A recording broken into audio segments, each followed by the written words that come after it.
Well, folks, here we are in the Talk About Topeka studio. Welcome to your Friday. And sitting next to me is Karen Hiller. You might be saying, well, Karen was on the show on Monday. Well, you were on the show Monday, and we've had some really interesting developments that have happened since then as far as Heartland Park goes. Now, when you were here on Monday, we talked a little bit after the interview about that, and I had some questions, and you answered those questions quite clearly to the point where I was wondering, why are people having kind of a problem with this? So thank you. I asked you to come back and you agreed to put your neck on the line out there and come in and explain this stuff for us. I certainly do appreciate it. You're welcome. I'll do my best. All right. Well, we started out with on Wednesday, we got this letter from a news release from the city of Topeka. There was a court ruling finally on the decision about the petition and all, and this is what it said. Topeka, Kansas, City Manager Jim Colson issued a statement in response to the decision from Judge Larry Hendricks regarding the Heartland Park petition. On Wednesday, November 12th, Judge Hendricks ruled that the petition is invalid as a matter of law. The decision is attached. The City of Topeka respects the judicial process and the decisions of Judge Hendricks. Colson said, "We plan to take the issue back to the governing body for further discussion at the next scheduled meeting." Okay, so what's the deal with Heartland Park? Let's start out with that. I think, thanks for reading that, Chris. We need to start at the beginning. What was progressively clear was that people didn't understand what the problem was and what we were trying to do. I was one of those. Yeah. And in very simple terms, the city owes $10 million on Heartland Park. And if Heartland Park fails and there's nothing to continue that activity, we will very likely, if the city can't get somebody else to continue racing or some alternate economic development type activity, we are very much at risk of losing racing and any other economic development in South Topeka, entertainment style economic development, indefinitely. Well, because if there's no action, there's no star bonds, we owe money. It sits there and we owe money. It's a future debt of $10 million, so roughly $1 million a year for 10 years. It'd actually be closer to $1.2 million a year for 10 years on nothing. So just clarify this for me. Is the city planning to buy Heartland Park? City owns Heartland Park. That's been a misconception. I think it was said that way just to make it simple, but this is a complicated legal partnership. And so the partnership had the city owning Heartland Park, but had given what they call reversionary interest to Ray Irwin and Jayhawk Racing.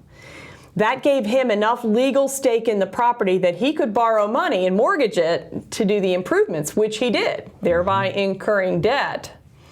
But the city still owned it, but the reversionary clause said that if at any moment he wanted to exercise that, it became his.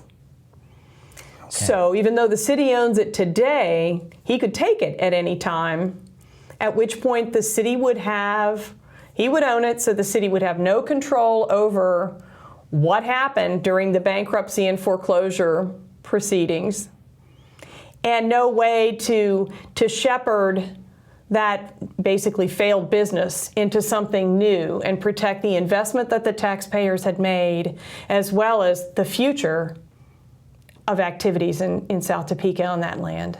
So why was this, last summer? Why is this a surprise to the public, and why was there just this sudden rush? Basically, that track has failed to thrive and achieve the potential that everyone had since back in 2006. It's been progressively obvious. Progressively, things have happened. By about 2013, it was clear it was not going to pull out.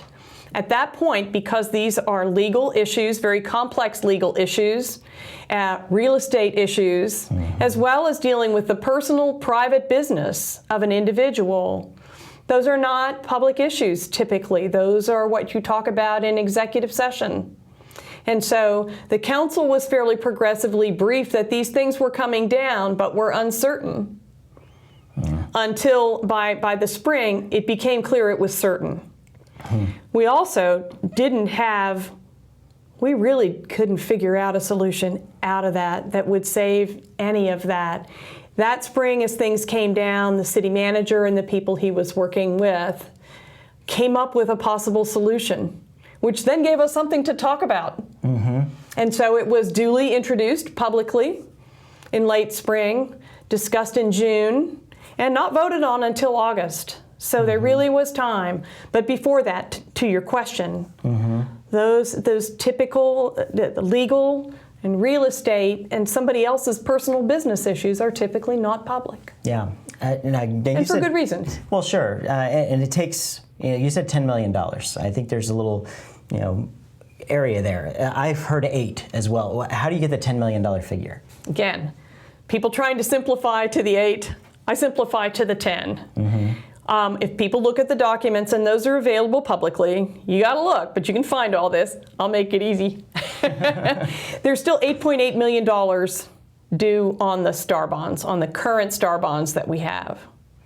The city also issued general obligation bonds, city's full faith and credit, to pay for the installation of the drag strip a couple years ago. There's still $750,000 due on those bonds. And then further, when the deal was executed in August, this is just an example, the city paid almost $300,000 to NHRA in order to secure that NHRA would come back, of which about $200,000 was to be repaid when the whole deal closed in February. So if you add that up, that's my $10 million. Okay. And there's more in there, but that's still oversimplified, but it's $10 million. I didn't have my pen and paper, so I didn't write it down. And those STAR bonds themselves were structured so that the city only paid about $800,000 a year in the first 10 years of them, and that's about to then jump up. There was an assumption that the business would grow. So there's a balloon in that goes to $1.2 million a year in 2016 for the last 10 years of the bonds. Wow. So that's where the 1.2 comes from. Yeah.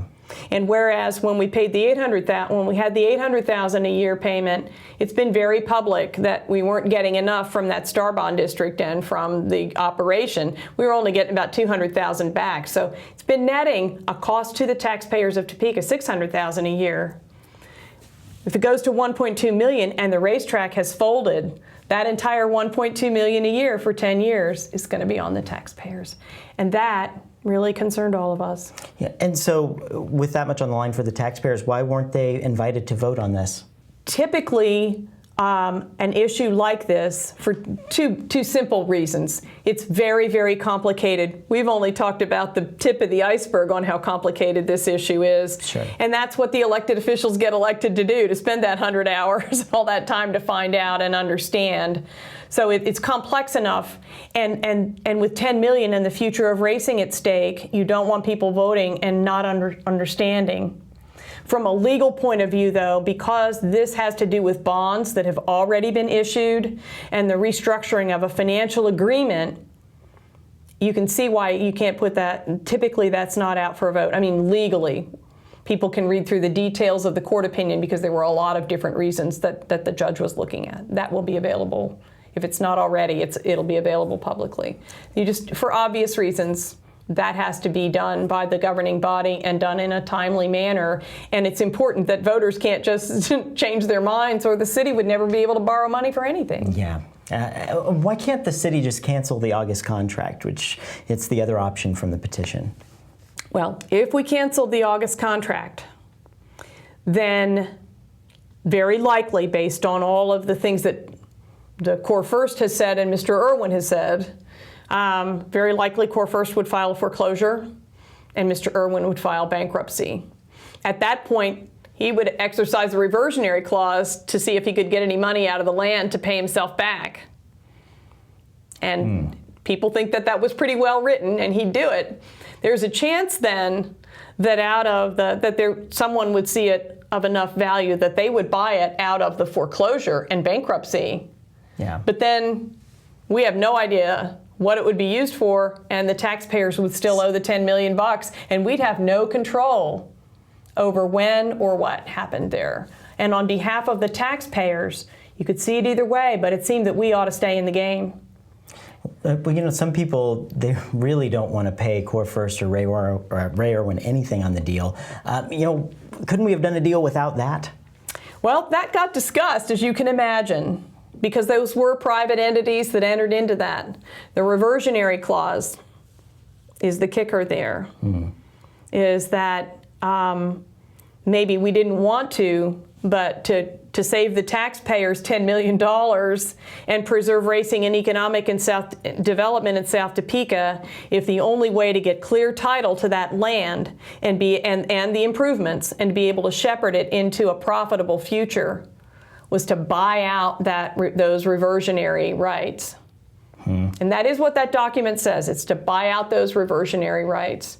If that's what we needed to do to clear the decks and be able to then move forward and sell or get a managing partner on that park and keep it going so we could get the star bonds, get added star bonds, and then have the revenue from that protect the old debt as well as the purchase price, therefore protect the taxpayers go from owing $1.2 million a year to owing nothing, and have a live concern in South Topeka, it was a pretty darn appealing solution. So why wasn't it explained like this, at first? Why did we get to this point? The short answer to that is I don't know. I think what happened is that with the problem being as complicated as it was, and the proposed solution being as complicated as it was, that the city manager and his staff chose to try and explain the solution, which they did. And if you look back at the newspaper articles and all that, they did a pretty good job of explaining the solution. Some people didn't like it with the buyout, but somehow we failed to make it real clear what the problem was so that people could start at the beginning where the city manager and the council had been to look at a solution. And at this juncture, we need to get back to that, because if, I may be skipping ahead on you a little bit, but I can't say too often that the feedback now about whether that, starting with what the problem really was and what the risks to the taxpayers were, and then whether that proposed solution is viable. People have had all kinds of questions about whether racing is still viable, whether somebody really, making sure that if we do sell it or have a managing partner, that we're real clear, that we ask them, we set some thresholds for what we want that thing to look like in 5 years, how much business we want to see chunking through there. And we ask them what their vision is, where they would take it in 10. We were going to do that over the last 4 months and didn't get to it because we've been churning about this petition. We needed to do that kind of work to make sure that the proposal that we had in August would work. So we need to do that now. And then, of course, if somebody has a better idea, we need to hear that now too, because what we need is a solution. And if we need to go back and better define the problem for everyone, and I think we do, and I thank you so much for taking the time yourself. No, please, that's what we're here for. We've just got to, I don't have a problem tearing anything to shreds with questions, ideas, and what ifs. Everybody that I've gone through it with, as you and I talked about, except to protect the taxpayers, I don't otherwise have a dog in the fight, but protecting the taxpayers and having thriving economic development in South Topeka is really important to me. And so I look at it in terms of, okay, what if we did cancel that contract? What are the chances we would protect the taxpayers and have thriving economic development in South Topeka? And it didn't look good. But nonetheless, if perhaps the idea that the city managing it and carrying it forward, if somehow we were overconfident on that and people want to shred that, we need to do that right now in a constructive way and with a better idea. if the idea that if we can fine tune how we put out the request for proposals to new buyers or managing partners, we haven't done that yet. And so that input will be really helpful. So we need to take a real quick break here. We want to get back, obviously, to talk about the subject of this, the petition that was circulated. So don't go away. We're here with Karen Hiller, Topeka City Council, and we're talking about Heartland Park. And this is where it's going to get good. All right.